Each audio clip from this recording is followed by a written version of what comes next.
Hello dear students and friends. इससे पहले के लेक्चर में अगर देखें तो दो वीडियो लेक्चर्स बन चुके हैं। पहले वीडियो लेक्चर में आपको सिलेबस के बारे में और फर्स्ट चैप्टर के बारे में थोड़ा सा इंट्रोडक्शन दिया गया था, और सेकंड लेक्चर वीडियो में आपको टाइप्स ऑफ केमिकल रिएक्शंस के बारे में बताया गया था। और आज ये आपका लास्ट लेक्चर वीडियो अपलोड किया जा रहा है और आपका पहला चैप्टर फिनिश हो जाएगा, रोड टू कंप्लीट पे है। और जो टॉपिक आज है वो rusting and corrosion. Rusting and corrosion की बात करें तो रस्टिंग और कोरोजन है क्या? Slow degradation of metals. Rusting specially use किया गया आयरन के लिए, क्योंकि आयरन रस्ट बनाता है। अब उसको रस्ट बनाने के लिए क्या क्या कंपोनेंट्स की जरूरत होती है? तो जब भी कभी आयरन को ओपन इन्वायरमेंट में रखा जाता है तो वो ऑक्सीजन और H2 यानी वाटर वेपर को एब्जॉर्ब करके हाइड्रेटेड फेरिक ऑक्साइड बनाता है। ये हाइड्रेटेड वाटर ऑफ क्रिस्टलाइजेशन है और ये ब्राउन रस्ट बनाता है। इसी वजह से आयरन में जो कोरोजन होता है उसको बोलते हैं रस्टिंग, क्योंकि ब्राउन रस्ट का फॉर्मेशन होता है। और कोरोजन की बात करें तो स्लो डिग्रेडेशन ऑफ मेटल है, और ये यूज किया जाएगा कॉपर के लिए, सिल्वर के लिए और भी कुछ मेटल्स के केसेस में। लेकिन आपके सिलेबस में जो स्टडी रखा गया है तो दो मेटल्स के लिए रखा गया है, corrosion in copper, corrosion in silver. अब ये कोरोजन है क्या? जब भी कुछ इन्वायरमेंटल कंपोनेंट्स उस मेटल से रिएक्शन कर जाते हैं तो उसका स्लो डिग्रेडेशन स्टार्ट होता है। इसी प्रोसेस को कोरोजन बोलते हैं। कॉपर में जो कोरोजन होगा वो कोरोजन CO2 और वाटर की वजह से होता है। यहाँ पर लिखा हुआ है CO2 एंड वाटर। ये बनाएगा बेसिक कॉपर कार्बोनेट यानी CuCO3.CuOH का होल ट्वाइस और एक ग्रीन कलर। जो पहले क्वाइंस चलते थे आपने देखा होगा, ब्राउन कलर के होते थे, क्वाइंस चलते थे मुगल्स के टाइम में, और उसके बाद भी कुछ टाइम के लिए यूज किया गया था। तो वो कोरोजन के बाद ग्रीन हो जाते थे। और सिल्वर का तो बहुत कॉमन एग्जाम्पल आप अक्सर देखते होंगे, घर में लोग सिल्वर का यूज करते हैं ज्वेलरी के फॉर्म में। तो वो after some time duration they became black in colour due to corroded by H2S। ये जो H2S है ये इन्वायरमेंटल फैक्टर है। सिल्वर इन्वायरमेंट से या एटमॉस्फेयर से H2S गेन करके सिल्वर सल्फाइड बनाता है, और यही सिल्वर सल्फाइड ब्लैक कलर का हो जाता है। यानी व्हाइट जो सिल्वर था H2S से रिएक्शन करने के बाद ब्लैक कलर सिल्वर सल्फाइड में कन्वर्ट हो जाता है। अगले टॉपिक पर आते हैं बैलेंसिंग में। अगर बैलेंसिंग की बात की जाए तो आपके सिलेबस में बैलेंसिंग दो तरीके से रखा गया है। एक तो ये है कि जब इक्वेशंस बने हुए हों और आपको बैलेंस करना हो, दूसरा केमिकल रिएक्शंस लिखे हों उनका इक्वेशंस बनाना हो, और इक्वेशन बनाने के बाद फिर आपको बैलेंसिंग करना हो। इक्वेशन बनाने के लिए सबसे जरूरी ये है कि आपको कैटायंस एनायंस के फॉर्मूले और उसकी वैलेंसी या चार्जेस जो उस पर होता है -1 -2 या -3 या कौन से कैटायन पर +1 +2 +3 के चार्जेस होते हैं वो आपको लर्न करना होगा, तभी आप इक्वेशन या फॉर्मूले बना पाओगे। अब आते हैं पहले वो टाइप पर जिसमें केमिकल इक्वेशन दिया हो, केवल आपको डायरेक्ट बैलेंस करना है।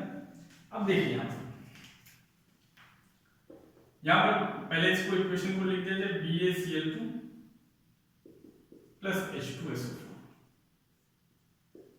ये solve BaSO4 plus HCl equation लिख दिया जाए। अब देखते हैं क्या बैलेंस नहीं है। 1 barium 1SO4 1SO4, 2 chlorine 2 hydrogen, यहाँ पर एक हाइड्रोजन क्लोरीन, यहाँ पर इसको कर दे 2 बस ये इक्वेशन बैलेंस हो जाएगा।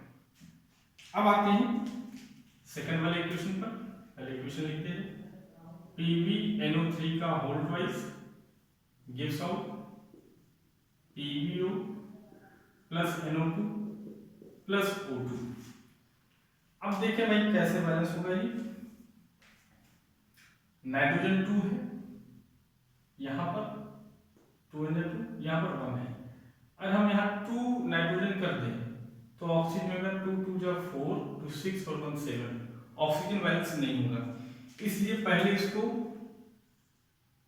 कंप्लीट नंबर में बना लें। 2 पीबी कर दे तो यहाँ पर भी 2 करना हो, नाइट्रोजन कितना होगा 2 1 जा 2 और 2 2 जा 4 4 नाइट्रोजन कर दिया, ऑक्सीजन 2 3 जा 6 6 2 जा 12 तो 4 2 जा 8 2 10 और 2 12। तो इस तरह से ये इक्वेशन बैलेंस हो गई। बहुत इंपॉर्टेंट है ये बोर्ड के पॉइंट ऑफ व्यू से ये इक्वेशन। अब आते हैं अगले इक्वेशन को बैलेंस करने के लिए। MnO2 plus HCl gives out MnCl2 plus H2O plus Cl2। अब देखें यहाँ पर कैसे बैलेंस करें। यहाँ पर देखें 2 क्लोरीन यहाँ पर है, 2 क्लोरीन यहाँ कितना होंगे 4, यहाँ पर करते 4, हाइड्रोजन कितना होंगे 4 तो यहाँ पर करते 2 1 Mn 1 Mn, 2 oxygen 2 oxygen, 4 hydrogen 4 hydrogen, 4 chlorine 2 and 2 4 chlorine. तो इस तरह से ये इक्वेशन बैलेंस हो गया। अब ऐसे बैलेंसिंग जिसमें केमिकल रिएक्शंस दिए हो और आपको इक्वेशन बना के बैलेंस करना हो, तो उसके लिए देखिए क्या करना है। सबसे पहले इक्वेशन बनाइए। पोटेशियम ब्रोमाइड का फॉर्मूला KBr, जैसे कि आपने 9 में प्रैक्टिस भी किया होगा, BaI2 बेरियम आयोडाइड का फॉर्मूला, पोटेशियम आयोडाइड का फॉर्मूला Ki और बेरिलियम ब्रोमाइड का फॉर्मूला BaBr2 बेरियम ब्रोमाइड। अब देखें भाई कैसे बैलेंस होना है।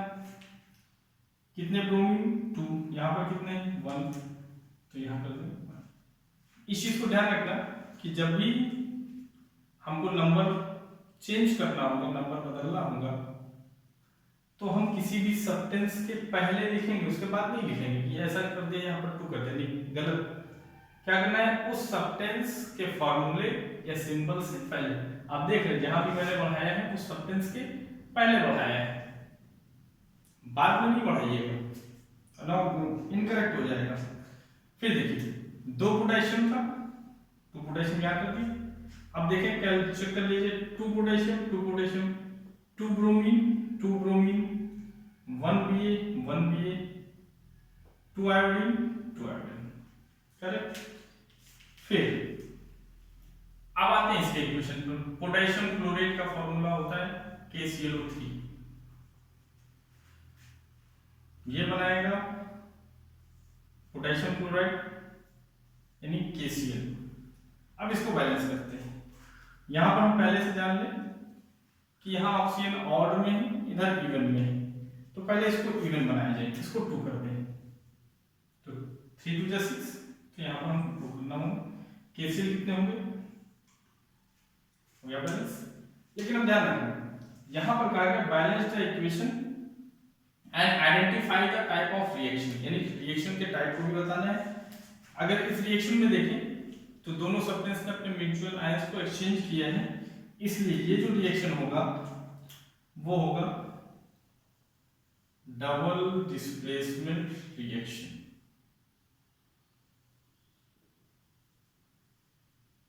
क्लियर। एक सब्सटेंस 2 नए सब्सटेंस में डिकम्पोज कर दिया तो डिकम्पोजिशन, लेकिन under the influence of heat है इसलिए हो जाएगा थर्मल डिकम्पोजिशन रिएक्शन।